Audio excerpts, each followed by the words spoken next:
think what's increasingly prevalent in the world is global warming and the rise of the green consumer. What we're seeing is that increasing outreach into the realms of sustainability, but also the importance of having recreational space. We're finding half the world's population now living in inner city centres, wanting the hustle and the bustle of inner city living. But at the same time, they still want that sense of retreat. They want to have that sense of rest and recuperation, health and well-being. And I think what's key to this scheme is the idea that you have the ability for inner city living, yet within the resplendence of recreational garden spaces. And it's not just recreational garden spaces on the ground. It's putting recreational garden spaces in the sky that offer health and well-being, social amenity, recreation.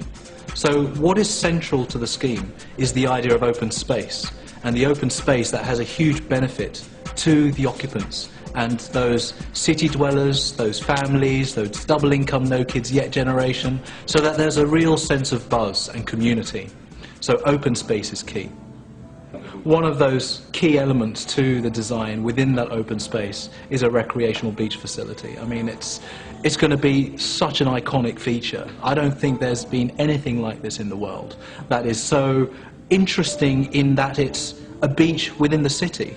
Yes, sure, you can get sort of recreational beaches that are sort of made up for a particular period of time within a festival. I remember going to a beach in London within the sort of the arts and cultural festivals that take place down by the River Thames every year.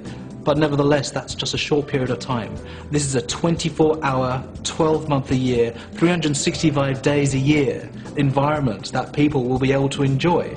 But it's not just about the beach. It's not just about being able to go and paddle in the water. It's all the other recreational facilities that support it. You know, wonderful garden environments, wonderful sort of water cascades, wonderful fountains that provide that real sense of arrival. And you know that when you're arriving at this space, it's something that is pleasurable, but also very sophisticated.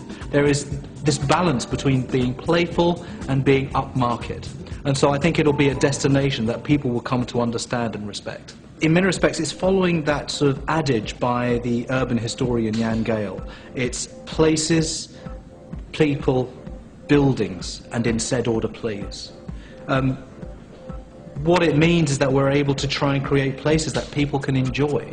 And with these open spaces, they're not just resulting on the ground, but they're also being brought up into the sky. So that there is this opportunity to not always have to travel groundwards, but actually enjoy distant views and amenities down below. Half of the world's population are living in inner city centres. We're increasingly densifying our cities. Spaces are becoming, they're vanishing because they're being built upon.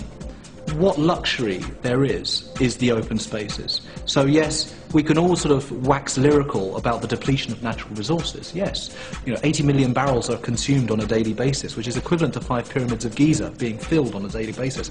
That is a lot of natural resource depletion. But what I'm a strong advocate for in the designs that I do is the replenishment of open space. And I'm delighted to be able to work with Century Properties that have that same sense of commitment to those social spaces that offer social amenity. And with those open spaces, I think that will be a very, very enjoyable environment. Well, I think it probably has to do with a lot of our sort of global experience in doing some of the best waterfront developments in the world.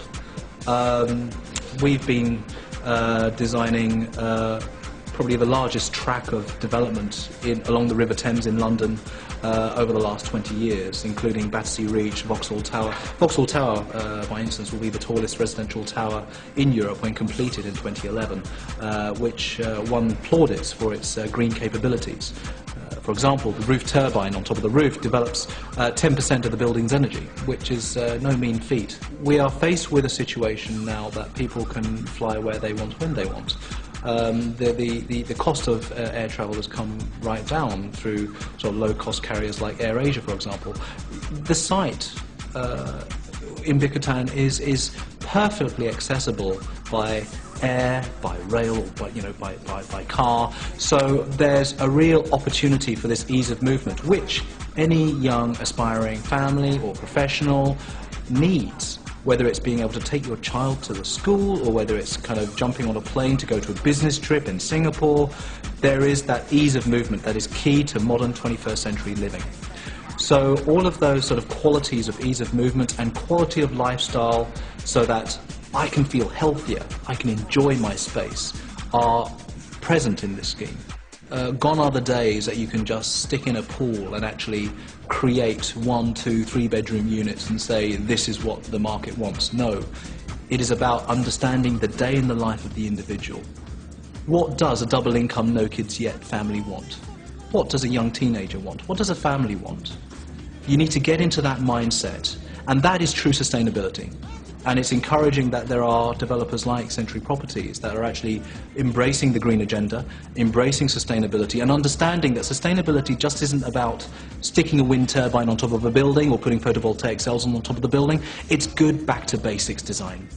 Ensuring that there is the appropriate orientation of the buildings to minimize low-angle sun, encourage cross-ventilation, driving the energy bills down, which is something that you're actually giving back to the purchaser.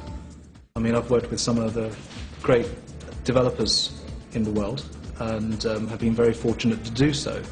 And I would like to say that Century Properties is very much a cut above, from a point of view that it really does embrace development very, very holistically. So you're already thinking about target market and target audience, and so it's something that I think there's a bit of a kinship here. Naturally, as a design practice, we like to start with the people. We actually like to start with the social demographic and what the needs are of the individual.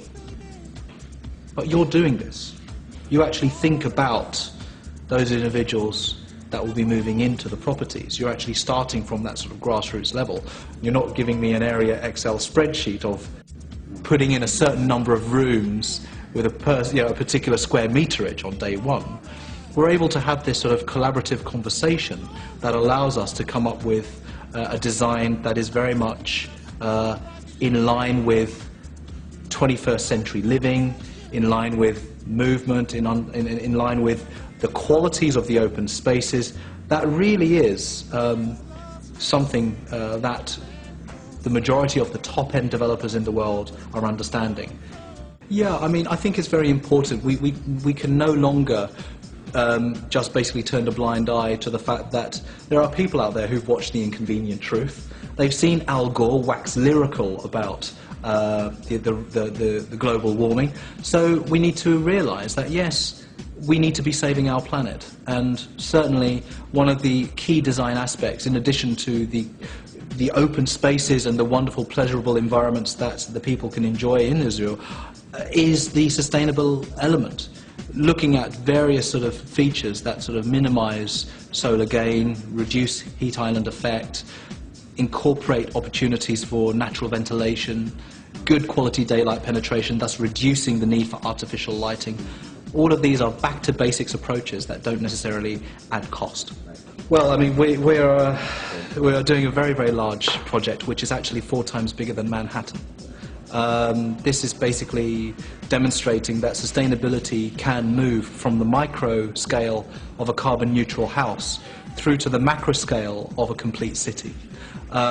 It is basically a testimony to knowing sustainability and how some of those principles can be applied to a city. This is an 80,000 acre master plan that'll be basically a sustained growth city over a period of 30 years. And I guess we're very lucky to have a very good design team, master planning team, architecture team, interior team that can deliver projects from the macro scale to the micro scale. Okay, well, if only I could meet every single resident of Azure, because I think the most important thing is getting that sort of sense of feedback. I mean, when I was at university, or even prior, I always thought that it must be an amazing opportunity to actually see something from the sketch actually then be delivered physically into a building. And it gives me great joy and pleasure to see people enjoying the buildings that I've designed around the world. I would really like to one day meet some of the residents of Azure. I'm sure they'll have a wonderful time there. I wish them all the very best. I hope that they enjoy the beach, and good luck to them all. Enjoy. long may we continue to collaborate in delivering green, sustainable designs that are beautiful places to live in.